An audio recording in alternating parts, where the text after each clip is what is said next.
Okay, let's try that again. Escapism and Obstacles. Procrastination.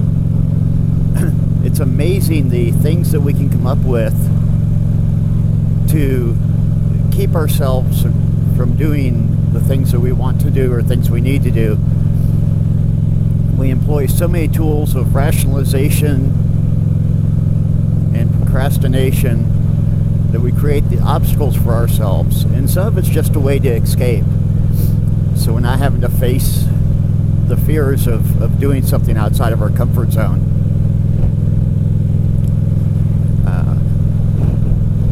A huge one that I tend to use is research. I spend phenomenal amounts of time doing research in pursuit of perfectionism when it's just wasted energy. You know, when you don't do something because you're busy procrastinating and creating obstacles for yourself, it's a waste of energy. Perfectionism is another waste of energy, because good enough is all it takes. Honestly, anything that's above good enough is wasted energy.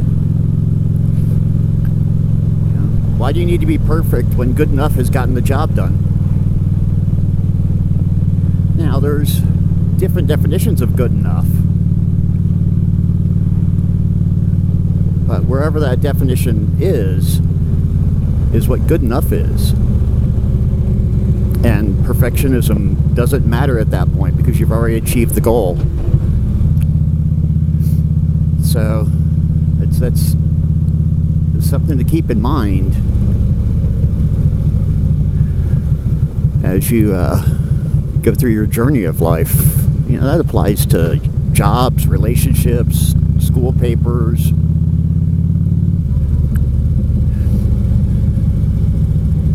You know, that doesn't mean try your best, or that doesn't mean not try your best. But that's, like I said, where the definition of good enough comes into play.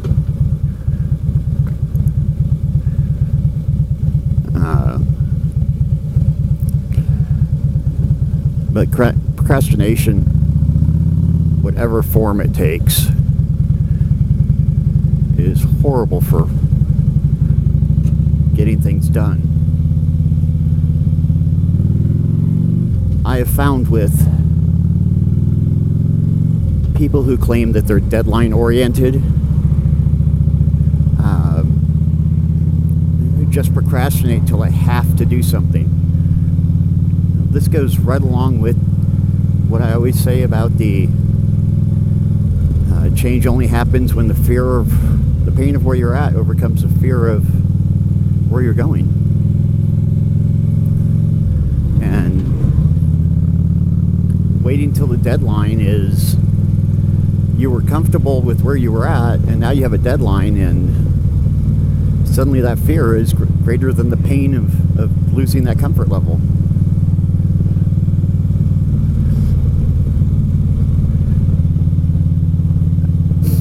It's a bad trick our minds play on us, because it's really not true.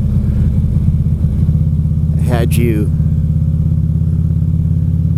taken the time to do it right, to make sure it was good enough in the beginning, you would ultimately have more time to do what you want to do. That way you're not having to fix mistakes that you've made and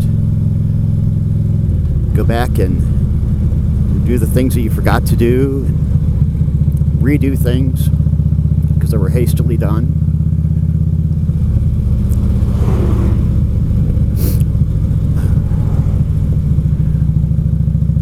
So anyway, yes, escapism, or research to death, the pursuit of perfectionism, is a form of escapism. It's an obstacle we create for ourselves. It doesn't need to be there. What are some of the other obstacles? Worried about perfectionism, like I said. Anything that allows us to stay within our comfort zone is a type of escapism. And counterproductive.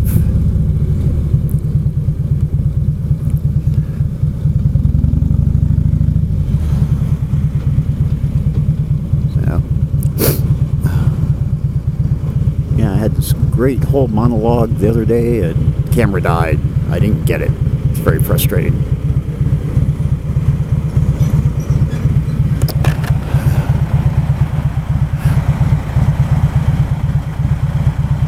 People hide in the internet, and they hide in books, and they hide in TV shows, binge watching, so that they don't have to leave their comfort zone. And then they complain, and then they're rushed, feel like they're not accomplishing anything. All these things to avoid something that they don't want to do and they don't want to face.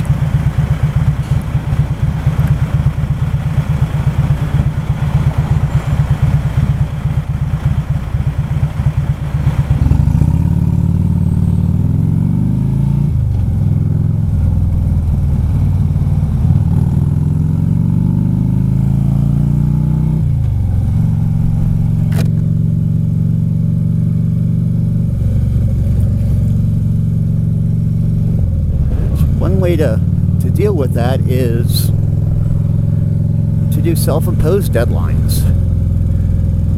And there needs to be consequences when you don't meet them. Because just saying, oh, I have to have this done by next Tuesday, with no consequence for not having it done by next Tuesday, does you no good, because there's no fear involved with that.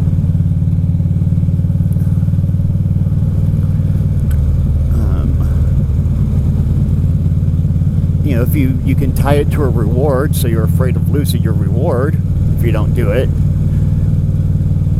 You can tie it to some kind of punishment, but you actually have to commit to sticking to those things that you're tying it to. Because saying, I have to have this done by next Tuesday, and then if I don't get to go to the movies, but then you still go to the movies, does you no good. So a lot of that comes back to self-discipline. And creating the commitment to doing something. It may help you to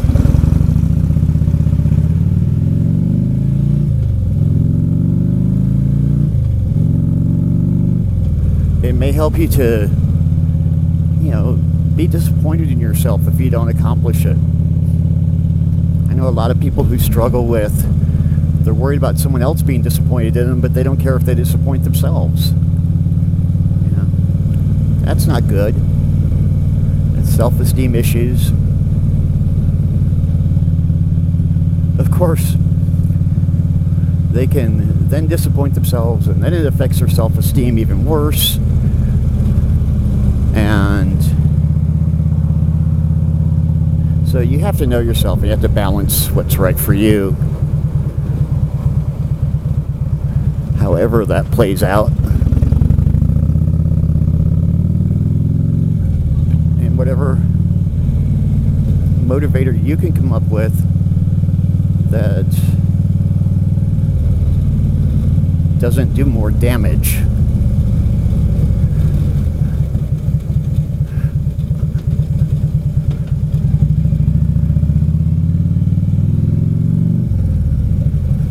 It does make sense, though, that if you know your self-esteem will be affected, you won't do it.